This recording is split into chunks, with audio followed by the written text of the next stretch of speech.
తమిళనాడులో మరొకసారి ఎన్నికల వాతావరణము కనిపిస్తుంది. ప్రస్తుతం అక్కడ ఎన్నికల కోలాహలం మొదలు కాబోతుంది. కొన్ని రోజుల క్రితమే తమిళనాడు అసెంబ్లీ ఎన్నికలు కొనసాగి అక్కడ టీవీకే విజయకేతనం ఎగరవేసినటువంటి సందర్భాన్ని మనం చూసాం.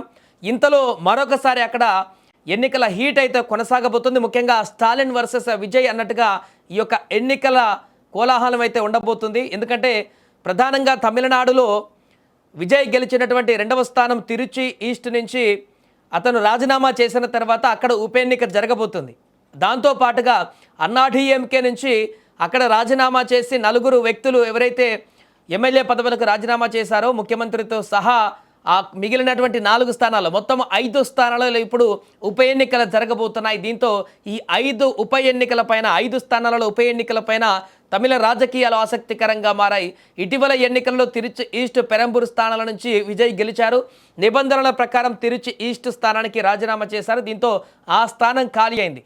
దీనికి తోడు ఇక్కడ ప్రభుత్వానికి విశ్వాస పరీక్షలో మద్దతు ఇచ్చినటువంటి 4 అన్నాడీఎంకే ఎమ్మెల్యేలు ఎస్ జయశంకర్ పెరందురై నియోజకవర్గం, మరగతం కుమారవేల్ మధురకాంత నియోజకవర్గం, పి సత్యభామ ధారాపురం నియోజకవర్గం, ఇసక్కి సుబ్బయ్య అంబసముద్ర నియోజకవర్గం. ఈ యొక్క 4 కూడా తమ పదవులకు రాజీనామా చేసి అధికార పార్టీలో చేరారు.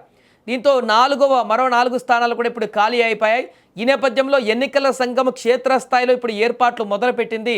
జూన్ 22 నాటికి అన్ని సన్నాహక ఏర్పాట్లు పూర్తి చేయాలని జిల్లా ఎన్నికల అధికారులను ఈసీ ఇప్పటికే ఆదేశించింది. 5 నియోజకవర్గాలకు రిటర్నింగ్ అసిస్టెంట్ రిటర్నింగ్ అధికారులను కూడా నియమించింది ఈసీ.